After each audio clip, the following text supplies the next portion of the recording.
પ્રકરણ 10 પેટર્નની રમત.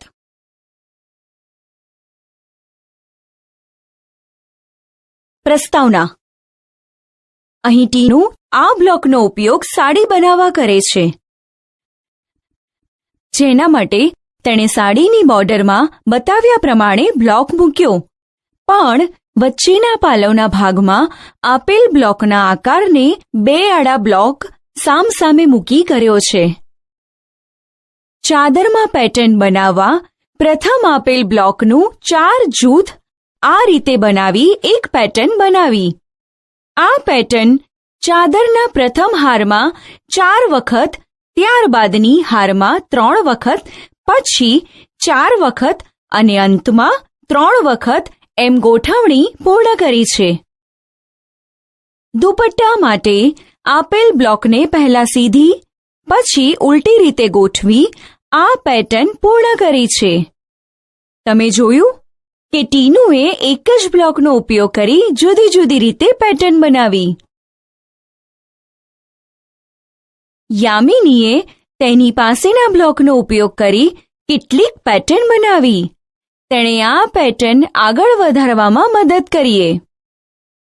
અહીં આપેલા ખાનામાં એક પાંદડું આપવામાં આવ્યું છે, બીજા ખાનામાં 2 પાંદડા આપેલ છે, ત્રીજા ખાનામાં પાંદડાની પેટર્ન બનાવી છે, ચોથા ખાનામાં 4 પાંદડાની પેટર્ન બનાવી છે.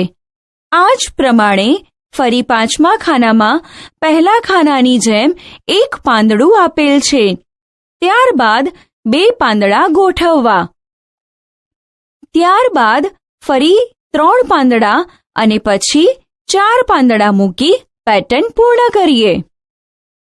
અહીં બીજી પેટર્નમાં 2 સીધી, 2 ઊંધી અને પછી 3 સીધી, 3 ઊંધી પેટર્ન આપેલ છે. આથી ફરી 4 સીધી અને 4 ઊંધી અને 5 સીધી એમ પેટર્ન બનશે. વર્તુળમાં 1/4 ભાગમાં રંગ કરેલો છે. ઘડિયાળનો કાંટો ફરતો હોય તે દિશામાં આગળ આવતા ખાનામાં રંગ પૂરી પેટર્ન પૂર્ણ કરીશું.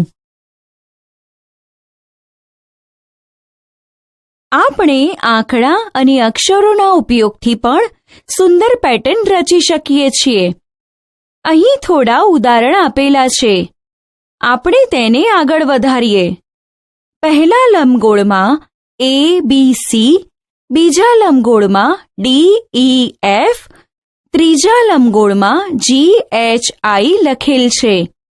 આમ દરેકમાં 3 અંગ્રેજીના આલ્ફાબેટ્સ છે.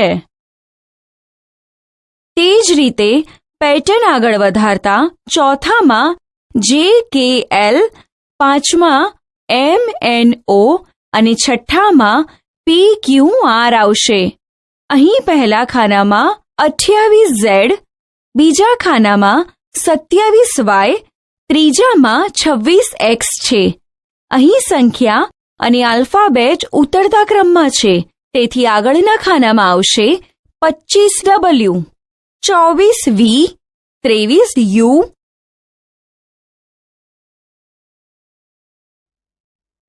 મહાવરો.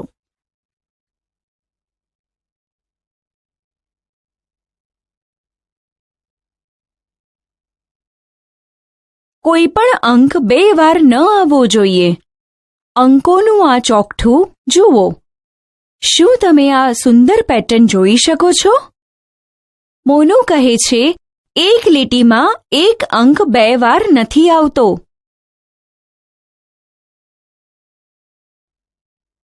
મહાવરો.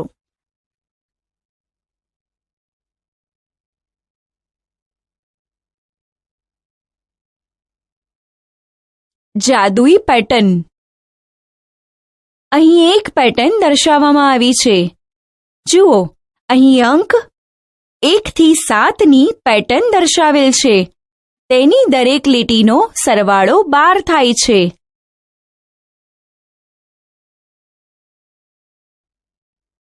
મહાવરો.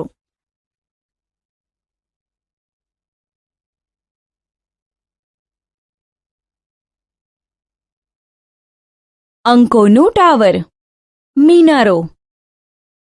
અંકોને મિનારાની જેમ પણ ગોઠવી શકાય.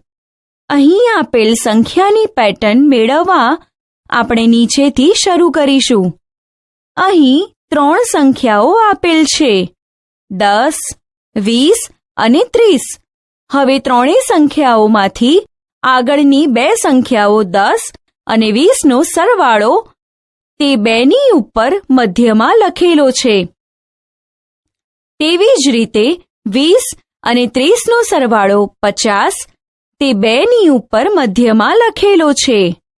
ફરી 50 અને 30નો સરવાળો કરી 80 તે 2ની ઉપર મધ્યમાં લખેલો છે. શું તમને આપેલ પેટર્નનો નિયમ ખબર છે? હા, નિયમ: નીચેની લાઇનની 2 સંખ્યાઓનો સરવાળો કરતા ઉપરની સંખ્યા મળે.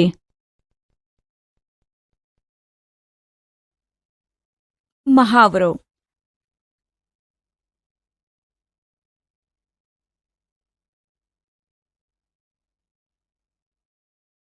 સરવાળાનો સમાન નિયમ. કેટલાક ભાઈબંધ અંકોના પત્તાથી રમે છે. જુઓ, તે સરવાળો કેવી રીતે કરે છે. શું તમે એવો નિયમ જોયો છે કે દરેક વખતે રકમનો સરવાળો સરખો જ હોય? ના. નિયમ: આપણે જ્યારે 2 સંખ્યાનો સરવાળો કરીએ ત્યારે તેનો જવાબ સરખો જ આવે છે. અહીં પહેલા ડાબેથી પહેલી અને જમણેથી પહેલી સંખ્યા 11 અને 16નો સરવાળો કરીશું, જેનો જવાબ 27 આવે છે. ફરીવાર ડાબેથી બીજી અને જમણેથી બીજી સંખ્યા 12 અને 15નો સરવાળો 27 આવે છે. હવે ડાબેથી ત્રીજી અને જમણેથી ત્રીજી સંખ્યાઓ 13 અને 14નો સરવાળો પણ 27 મળે છે. હવે આપણે કોઈ પણ એક 3 અંકની સંખ્યા લખીએ. તેના પછી 3 ક્રમિક 3 અંકની સંખ્યા લખીએ અને ઉપરોક્ત નિયમનો ઉપયોગ કરી નવો નમૂનો રચીશું. જુઓ, તમારો સરવાળો સમાન આવે છે કે કેમ? 3 અંકની સંખ્યા ધારો કે 121 લઈએ. તેના પછીની 3 ક્રમિક સંખ્યાઓ 122, 123 અને 124 છે. હવે નિયમ અનુસાર ડાબેથી પહેલી અને જમણેથી પહેલી સંખ્યાનો સરવાળો 245 થાય છે. તેવી જ રીતે ડાબેથી બીજી અને જમણેથી બીજી સંખ્યાઓનો ઉપયોગ કરી સરવાળો કરીએ તો 245 જ મળે છે. એટલે કે સરવાળો સમાન જ મળે છે. સરવાળાની પેટર્ન. અહીં પહેલી હારમાં 1, 2 અને 3નો સરવાળો 6 આપેલ છે. ત્યારબાદ દરેક સંખ્યામાં 1 ઉમેરતા મળે 2, 3 અને 4. તો તેમનો સરવાળો થાય છે 9. ત્યારબાદ ફરી આપેલ દરેક સંખ્યાઓમાં 1 ઉમેરતા મળે 3, 4 અને 5. તો તેમનો સરવાળો થાય છે 12. આમ અંકોનો સરવાળો દરેક વખતે 3 વધે છે. હવે જેમ આપણે 3 સંખ્યાઓ લઈને જે નિયમોનો ઉપયોગ કર્યો હતો તે ફરીથી 4 સંખ્યાઓ માટે કરીએ. 1, 2, 3 અને 4નો સરવાળો 10 થાય છે. 2, 3, 4 અને 5નો સરવાળો 14 થાય છે. 3, 4, 5 અને 6નો સરવાળો 18 થાય છે. આમ અહીં સરવાળો દરેક વખતે 4 વધે છે.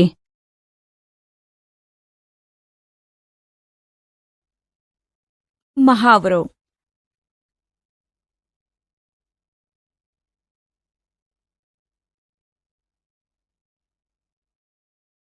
ગુપ્ત સંદેશ. યામિની કહે છે, તો શું કરે છે? સોનુ કહે છે, મારા દોસ્તે મોકલેલ આ નોંધ વાંચવાનો પ્રયત્ન કરી રહ્યો છું, પરંતુ હું સમજી નથી શકતો. યામિની કહે છે, સારું, મને જોવા દે. 7, 15, 15, 4, 14, 9, 7, 8, 20 અંકો લખેલા છે.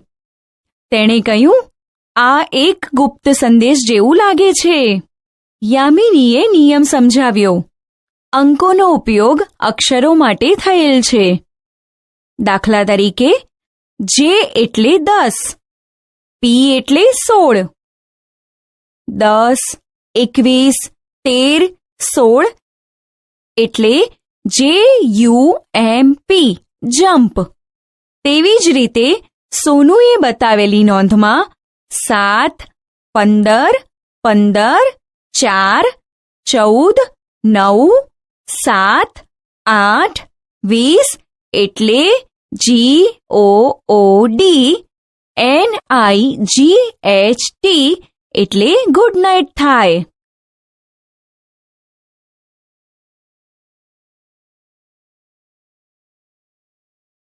અહીં આપેલ યાદી અક્ષરો અને અંકોથી પૂર્ણ કરીએ, જે આપણને મદદરૂપ થઈ શકે છે.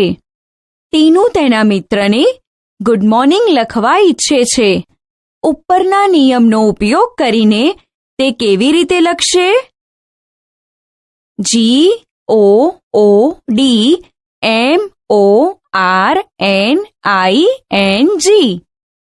7, 15, 15, 4, 13, 15, 18, 14, 9, 14, 7 આ રીતે લખશે. જો આ નિયમ બદલે અને બી માટે 1, ડી માટે 3 આ રીતે આગળ વધે તો તે LETUSDANCE એટલે કે લેટેસ ડાન્સ કેવી રીતે લખશે? LETUSDANCE એટલે 11, 4, 19, 20, 18, 3, 0, 13, 2, 4.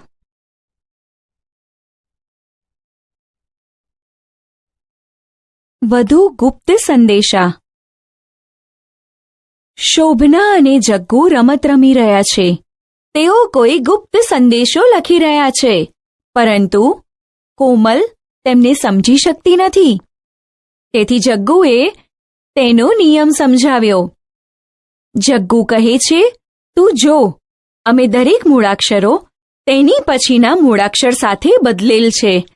એટલે કે અમે એફની જગ્યાએ જી લખેલ છે અને એનની જગ્યાએ ઓ, તો YES બન્યું ZFT.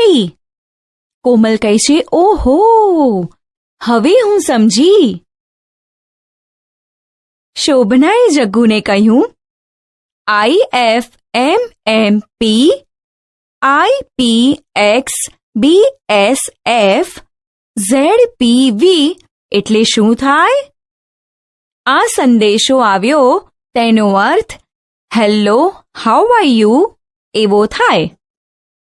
જગ્ગુ કહે છે, GJOF UIBOL ZPV એટલે ફાઇન, થેન્ક યુ થાય. શોભના કહે છે, XJMM ZPV QMBZ XJUINF એટલે શું થાય?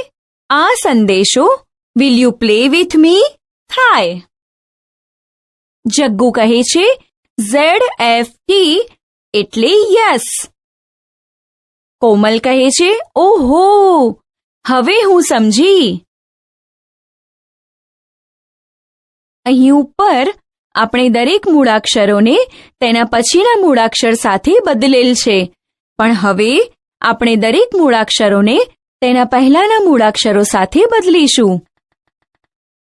કોમલ કહે છે, જો મેં શું લખ્યું છે? XFBSF GSJFOET. કોમલનો ગુપ્ત સંદેશો શું છે? We are friends. શોભના અને જગ્ગુએ શું લખ્યું? Hello, how are you? Fine, thank you. Will you play with me? Yes. સમાન નિયમનો ઉપયોગ કરીને લખો. Meet me on the moon. NFFUNFPOUIFNPPO. ઊંધું ચત્તુ. અનીશા રમી રહી છે. તેના દોસ્તને તે બતાવી રહી છે કે તે તેના માથા પર પણ ઊભી રહી શકે છે. હવે અનીશા પત્તાથી રમે છે.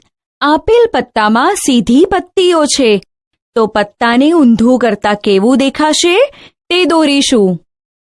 પત્તાને ઊંધું કરતા આવું દેખાશે. ભોંયતળિયાની પેટર્ન. શું તમે ક્યારેય આવા આકારની ભોંયતળિયાની લાદી જોઈ છે? હા, આ ડિઝાઇન એવી રીતે બનાવેલ છે કે તે સંપૂર્ણ ભોંયતળિયાની જગ્યા ઢાંકી દે છે, જેમાં વચ્ચે બિલકુલ જગ્યા નથી રહેતી. મહાવરો.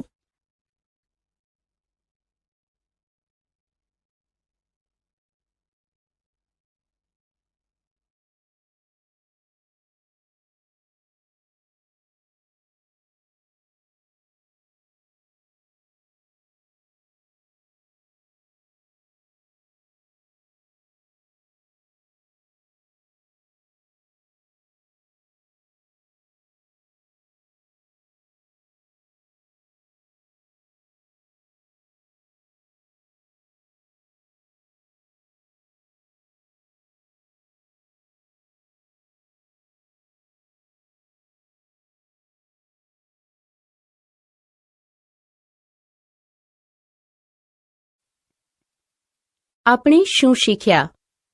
આપણી આસપાસની વસ્તુઓ જેવી કે સાડી, ચાદર, અંકો અને અક્ષરોમાં જોવા મળતી પેટર્નની સમજ મેળવી. આપેલ પેટર્નને આગળ વધારતા. જાદુઈ પેટર્ન એટલે કે ત્રિકોણ અને ચોરસમાં આપેલ અંકોનો સરવાળો ઊભા સ્તંભમાં કે આડી હરોળમાં તેમજ ક્રોસમાં કરતા જવાબ એક સરખો જ આવે. અંગ્રેજી મૂળાક્ષરો અને અંકોની મદદથી ગુપ્ત સંદેશ બનાવતા. પેટર્નનો ઉપયોગ બીજી કઈ કઈ જગ્યાએ થાય છે?